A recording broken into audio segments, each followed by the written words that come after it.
L'image floue. Qu'est-ce qui est flou, mec? C'est bon, t'es plus flou. J'ai rien changé, mec. Ah, mes lunettes. Oh, c'est très drôle.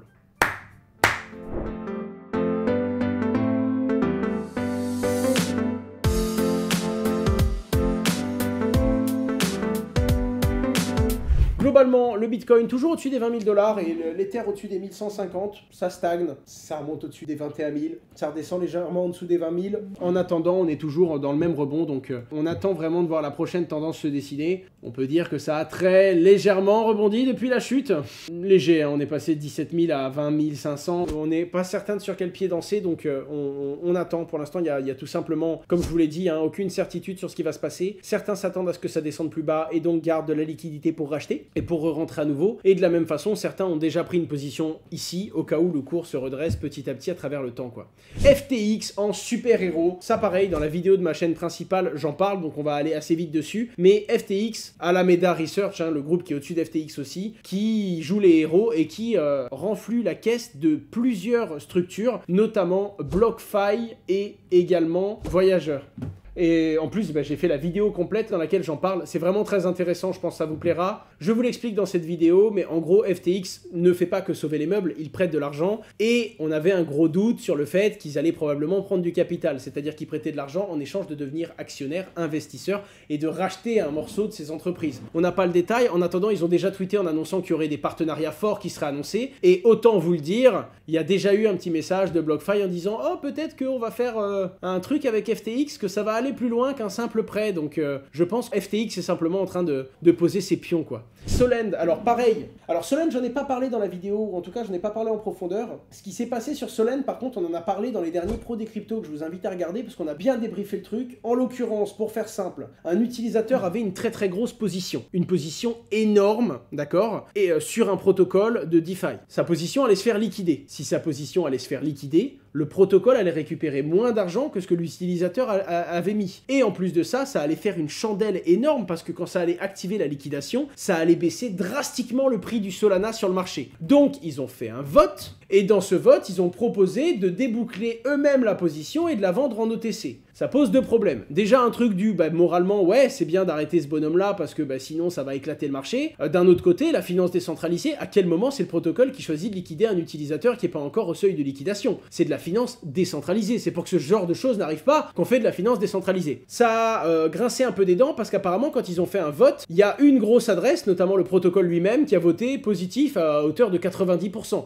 Là, autant vous dire que c'est même pas un vote bien décentralisé, c'est la plateforme qui aurait voté elle-même. Par contre, d'un autre côté, la plateforme a contacté l'utilisateur pour lui demander « S'il te plaît, mec, limite ta position, remets de la liquidité, remets des collatéraux, bref, fais gaffe. » Et le mec ne répondait pas, donc ils ont dû prendre une décision à un moment. Par contre, c'est vrai que ça respecte pas la décentralisation. Heureusement, respect au nom de la décentralisation, le réseau est transparent. Très rapidement, il y a eu un scandale sur les réseaux sociaux pendant le vote, et donc, il y a eu un nouveau vote qui a été fait pour annuler le premier, et ça a été annulé. Ça a fait tellement de bordel que c'est arrivé aux oreilles de la baleine, qui a compris l'enjeu et les risques qu'elle faisait prendre à tout le monde. Résultat des courses, le mec a commencé à améliorer sa position, et d'ailleurs, la baleine de Solend déplace ses fonds sur Solana, donc elle a bougé, beaucoup moins de risques pour le protocole, et donc beaucoup moins de risques également pour tous ceux qui ont des tokens Solana. Je vous mets le lien, c'est assez intéressant à étudier, mais la réflexion, le consensus, les ping-pong qu'il y a eu pour prendre cette décision et décider de revenir en arrière ont été intéressantes. En tout cas, ouais, non, c'est honteux ce qui s'est passé. Non, c'est honteux le fait, enfin la décision qui a été prise et le fait que il y a des gens qui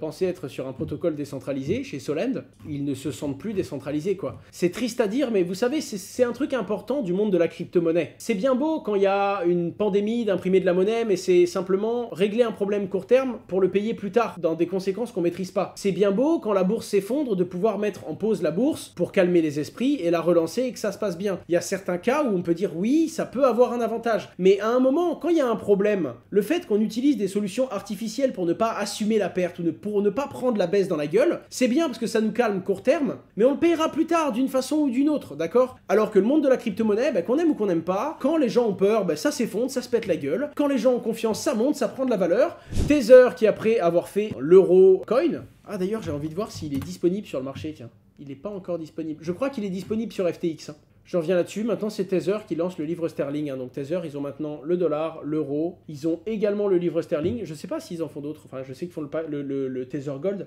On avance, les amis, sur Celsius. Alors, attention. Il n'y a pas qu'FTX qui joue au grand héros sauveur du monde. Il y a la Goldman Sachs Bank. Et la Goldman Sachs, dans la catégorie banquier limite, moralement, ils sont quand même tout en haut. C'est des banques qui échangent avec des États. Ce sont des mastodontes, ces banques-là. Ils ont eu un rôle dans l'entrée de la Grèce dans l'Union européenne et dans leur situation qui était assez fou. Là, ils proposent en gros de racheter une partie des créances de Celsius. En gros, ça leur permet de racheter de la crypto-monnaie moins chère, mais de les sortir de la sauce en partie. Donc, encore une fois, est-ce que c'est vrai? Si oui, à quel point? Je sais que c'est vrai, enfin, c'est du journal du coin, donc à partir de là, les mecs, ils font bien leur taf. Par contre, dans quelle hauteur? Est-ce que c'est un coup de pub exprès qu'ils se donnent ou est-ce qu'ils sont vraiment prêts à le faire? Quoi qu'il en soit, Celsius ne s'est pas annoncé en faillite. Le truc qui est sympa, c'est que si ça arrive, je pense que Goldman Sachs va prendre une grosse position dominante sur Celsius, pour ne pas dire qu'ils vont les avaler. Par contre, ça pourrait permettre aux gens qui ont de l'argent bloqué sur Celsius de sauver une partie de leur bille. Binance, qui met un stop aux produits dérivés en France, naturellement, ils se régulent. Ils sont tenus de respecter toutes les obligations de l'autorité des marchés financiers, et donc tenus de couper certains produits dérivés, les futurs, le double investissement, les effets de levier, etc. etc. Attention malgré tout, ils ont besoin d'une licence ou de nouvelles autorisations pour pouvoir proposer ces produits et je sais qu'ils sont déjà en cours d'obtention. Par exemple, FTX se sont régulés en Croatie et peuvent proposer du futur.